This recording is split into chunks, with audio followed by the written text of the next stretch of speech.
Halo semua, kembali lagi dalam saya Beastcraft. Hari ini saya nak kisahkan kisah seram, iaitu ada 3 kisah. Ya, hari ini saya bagi kisah. Okey. Dan mula. Halo semua, kembali dalam saya Beastcraft. Hari ini saya nak menceritakan kisah seram dari buku. Jangan terlalu mudah percaya. Ya, jangan mudah sangat percaya sangat. Tajuk cerita ni ialah mendapat alamat menerusi khayalan. Assalamualaikum. Ini ialah kisah pertama dia. Nama saya Zainuddin ataupun dikenali dengan nama Din. Berasal dari Terengganu, Malaysia. Kisah ini berlaku lebih kurang 12 tahun yang lalu. Ketika itu saya masih lagi belajar di sebuah kolej Terengganu. Sebelum saya ceritakan kisah ini, saya bagi tahu dahulu tentang diri saya. Dari kecil saya ternampak benda-benda halus. Namun kebiasaannya yang saya nampak tidak pernah yang saya maksudnya dia tak, kalau benci dia pernah nampak benda-benda halus, tapi dia tak pernah nampak benda. Berbalik kepada kisah yang ingin saya ceritakan, saya ada kawan-kawan hendak pergi ke perangi ini, iaitu air deterjen sekayu yang terletak di Terengganu. Biasalah jika cuti hujung minggu, saya dan kawan-kawan yang lain tidak pulang ke kampung halaman melainkan ada cuti panjang. Kami pergi ke air terjun ini lebih kurang seramai 20 orang. Setiba di sana, kami menunggah barang-barang makanan menuju ke tempat yang lebih strategi. Maaf kalau salah. Namun ketika melangkah menuju ke destinasi, saya dan seorang lagi rakan merasakan ada sesuatu yang tidak kena dengan kawasan air terjun itu. Terasa seram, sejuk dan seolah-olah merasakan menuju ke tempat yang bahaya dan tersembunyi. Kata saya, Zaki, aku rasa macam sedap hatilah tempat ini. Rasa macam ada sesuatu yang buruk. Kata Zaki pula, betul lah, aku pun rasa macam tu. Lepas tu macam mana? Kita dah sampai di sini, takkan nak balik? Kata saya pula, tak apalah, kita terus sajalah. Tapi aku tak nak mandi. Kau macam mana? Kata Zaki, aku pun tak nak mandi juga lah kat sini. Rasa lain macam pula kan kat sini.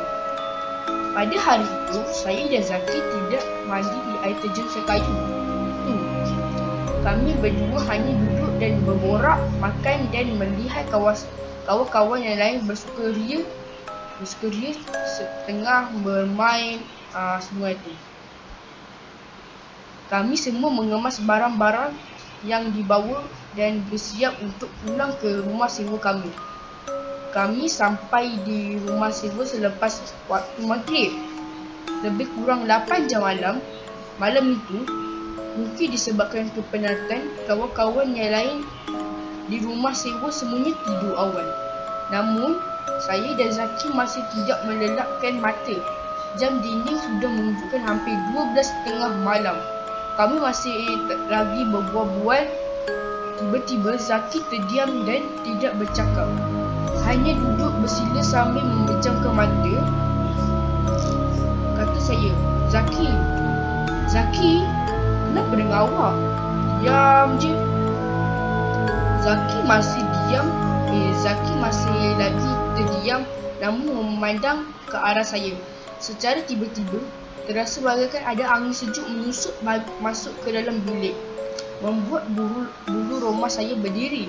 Seperti yang saya berkhayal, saya ternampak dengan jelas seorang gadis seperti mayat yang telah lama berendam. Rasa pula sejuk rumah. Mata dia, wajah dan kulitnya tercabik-cabik, duduk di atas satu batu berhampiran air terjun.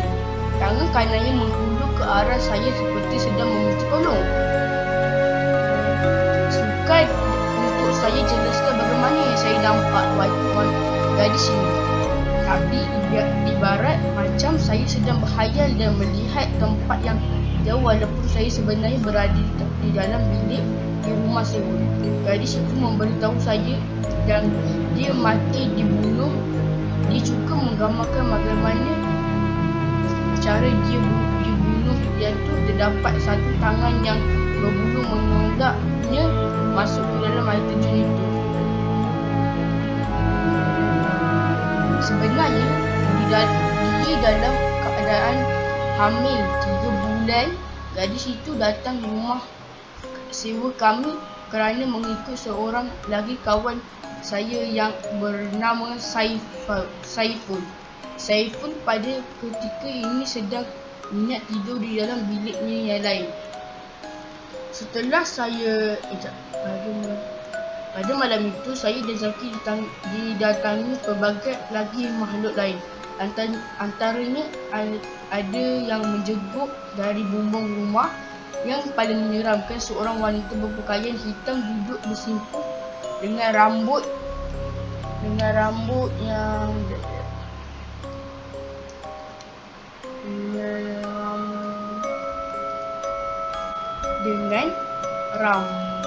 yang panjang menutupi wajahnya dan terserit ke lantai. Kukunya panjang. Makhluk ini mengesut badannya menuju ke arah saya dan Zaki. Dia mengusut badan dengan menggunakan kukunya yang panjang dan mengeluarkan bunyi cakaran pada lantai.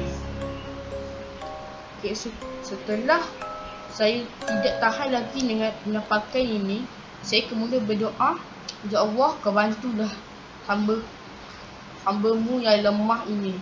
Aku sudah tidak sanggup untuk lagi melihat makhluk-makhluk ini." Kemudian muncul seorang lelaki tua berpakaian serba putih dan memakai sarban. Janggutnya juga putih tapi tidak terlalu panjang. Tangan kanannya memegang tasbih. Kemudian lelaki ini tersenyum dan hilang bersama makhluk yang muncul dari awal tadi. Saya dan Zaki menarik nafas dengan lega, bersyukur kerana kami telah dibebaskan dari dugaan ini. Semua ini berlaku seperti yang melamun ataupun berkhayal. Esokan harinya, saya dan Zaki bertanya kepada Saiful jika beliau bermimpi bertemu seorang gadis air terjun sekayu untuk memastikan adakah malam tadi saya dan Zaki hanya berkhayal ataupun perkara ini benar-benar terjadi. Sangat mengejutkan sebab Saiful menjawab dia ada bermimpi. Kata saya, "Saiful, malam tadi adakah engkau mimpi seorang perempuan yang di air terjun? Dia berambut pendek, lebih kurang paras bahu dah." Saiful pula berkata, "Betul lah, aku mimpi. Aku terjun dekat dalam air, kemudian ketika timbul di permukaan, aku ternampak seorang gadis duduk di atas batu sambil memandang aku. Kemudian aku terjaga dari tidur. Macam mana kau boleh tahu mimpi aku?" Saya pula berkata, "Tak ada apa-apalah saja tanya kau. Bagaimanakah? Adakah apa yang saya nampak malam itu adalah khayalan saya semata-mata ataupun benar-benar terjadi? Wallahu a'lam." Okey. Itu ialah kisah pertama. Dia rasa pelik sampai sekarang. Adakah itu khayalan dia hanya ataupun betul-betul? Okey. Kisah kedua pula. Sekarang dah pukul 9 minit dah. Okey, kisah kedua pula. Sekejap. Okey. Pada awal dulu. Hello semua, kembali lagi dalam saya Beastcraft. Hari ini saya hendak menceritakan kisah seram dari Google. jangan terlalu mudah percaya. Tajuk cerita ini ialah tersempak makhluk gula-gula dalam kereta sebelah. Tahu kan gula-gula tu apa? Kan? Okay, kalau tak tahu, search dekat Google makhluk gula-gula. Mesti korang tahu. Yang dia pakai kain kafan. Itulah. Okay, kisah ni bermula. Okay, tersempak dengan makhluk gula-gula dalam kereta sebelah.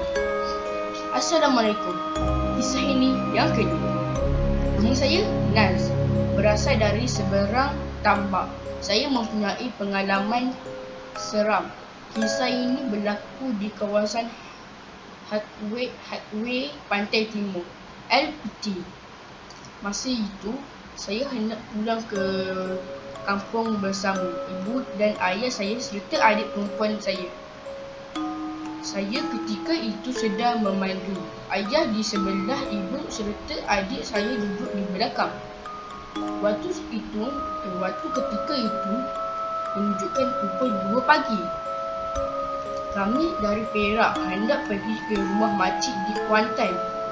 Keadaan waktu itu sangat gelap. Di sebelah kanan dan kiri hanya ada pokok yang tebal. Hanya lampu jalan menerangi perjalanan kami pada malam itu. Adik dengan ibu dah nyenyak tidur. Tinggal ayah je belum tidur, sedang menemani saya semasa memandu. Kami tidak berbual, hanya kedengaran suara juruhebah di radio sahaja yang sedang sibuk bercelotek dengan pendengar. Sedang saya memandu, tiba-tiba ada satu kereta halus memberi isyarat hendak memotong jalan. Ketika kereta itu memotong, saya hendak memandang ke arah dan alangkah terkejutnya saya apabila ternampak ada benda seperti makhluk gula-gula di sebelah pemandu. Susah sebut. Okey, maksudnya dia nampak ada makhluk gula-gula dekat sebelah pemandu yang tengah bawa kereta kat sebelah. Sebab benda itu besar sangat. Dia duduk menghadap ke depan dan saya nampak ikatan di kepalanya. Saya sangat terkejut. Terus saya bertanya kepada ayah, nampak apa? Dia bertanya. Dia kata, ayah tengok ayah. Terus ayah tu bertanya, nampak apa? Lepas tu dia cakap balik, ada makhluk gula-gula kat kereta depan sedang duduk di sebelah pemandu. Saya tidak berani hendak menyebut nama penuh makhluk itu kerana rasa terlalu takut ketika itu. Ayah yang mendengar terus terdiam selepas kereta itu memotong. Ya Allah, di bahagian belakangnya rupanya terdapat banyak lagi yang menumpang. Yang menumpang tu maksudnya banyaklah lagi makhluk tu kan. Terkejut diorang. Saya dengan ayah terkedu. Makhluk itu ada yang berdiri, ada yang duduk, ada yang berbujung hadap kami. Banyak sangat. Saya terus perlahan kelajuan. Dia bawa laju betul. Ayah yang duduk di sebelah menyuruh saya diam dan dia mula membaca ayat-ayat Al-Quran. Ibu yang tertidur di belakang terbangun dan bertanya, kenapa? Kami hanya mengatakan ada lembu di tepi jalan kerana tidak mahu ibu ikut sambung rasa ketakutan yang kami rasakan. Kami seakan sudah tidak ada apa-apa lagi selepas itu. Semasa hendak masuk jalan susu keluar, tiba-tiba kereta saya menjadi gelap sangat. Padahal saya hidupkan lampu tinggi-tinggi dan lampu jalan pun ada. Rasa seperti kereta yang saya ditutup dengan kain hitam. Tidak lama kemudian ada kereta pemandunya membuat isyarat dengan menghidupkan lampu setinggi ke arah saya. Pada mulanya saya rasa keliru. Namun apabila ada kereta kedua dan ketiga yang melakukan perkara yang sama, ayah saya dah tidak sedar hati. Dia menyuruh saya dan ibu membaca surah. Sampai di sebuah kampung berdekatan, kami lalu di luar sebuah surau. Maksudnya dia dekat luar surau lah. Setelah kami lalu di situ, terus terasa keadaan sekeliling menjadi lebih terang dan kereta dah mula tidak terasa berat lagi. Mujur berakhir gangguan yang kami alami. Namun ia menjadi satu trauma bagi saya hingga hari ini.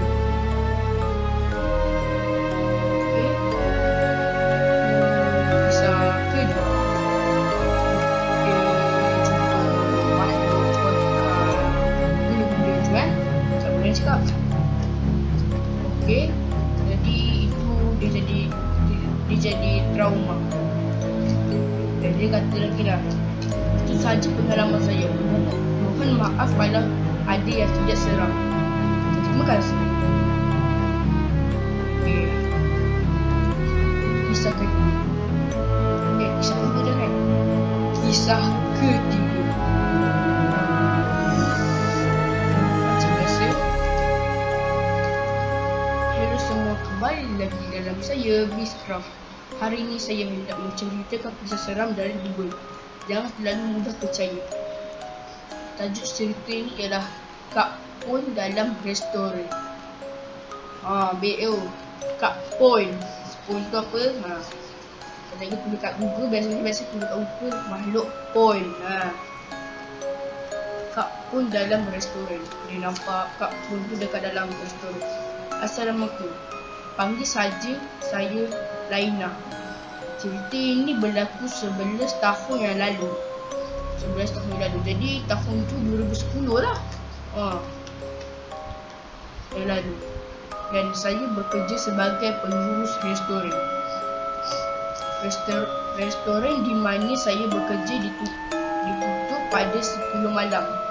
Bekerja sambilan saya pula habis jam 11 malam.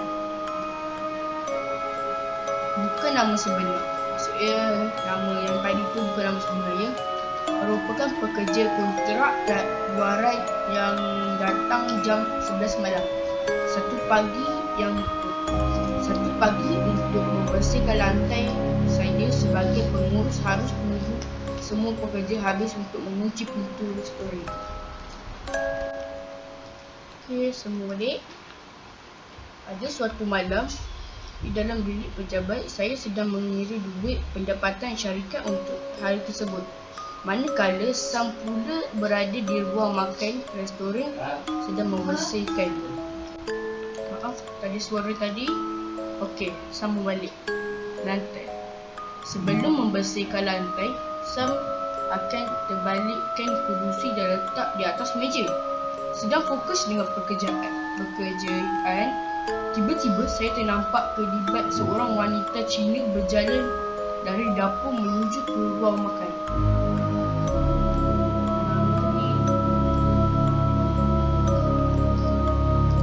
Dalam fikiran saya sangkakan itu mungkin adalah pekerja sambilan yang mungkin tertinggal barang. Tidak berapa lama, Sam masuk dengan muka yang takut dan pucat. Saya bertanyakan beliau kenapa. Dia tidak menjawab, hanya menggelengkan kepalanya seolah-olah tidak ada apa-apa. Saya pun tidak pedulikan beliau yang duduk di tepi. Saya tengah habiskan kerja saya kerana saya hampir pukul jam 1.30 pagi. Dan keesokan harinya saya harus masuk kerja pada pukul jam 8 pagi. Setelah selesai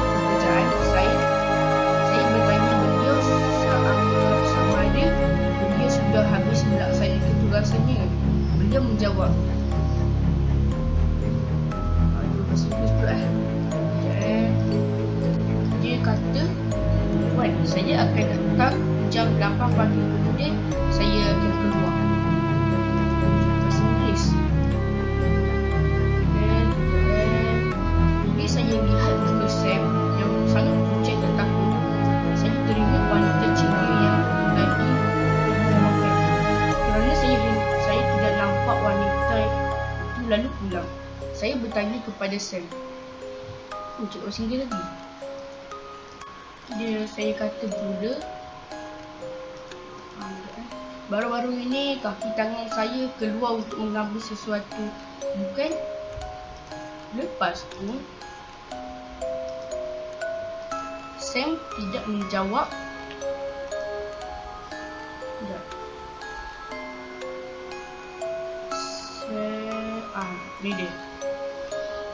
Sam tidak menjawab. Mukanya ibarat hairan dengan soalan saya di masa yang sama.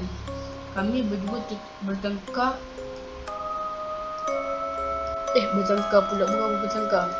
Salah baca.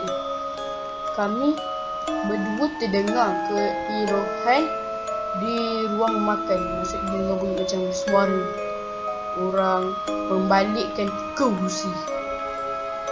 Saya dan Sam bergegas ke ruang makan. Alangkah peranjatnya kami. Semua kerusi disusun menghadapi kami dan di sudut restoran ada kelibat wanita berbaju putih sedang berdiri melihat ke arah kami. Saya tidak dapat melihat wajahnya yang ditutupi rambut yang hitam panjang. Saya hanya bisa melihat matanya merah bagaikan biji saga.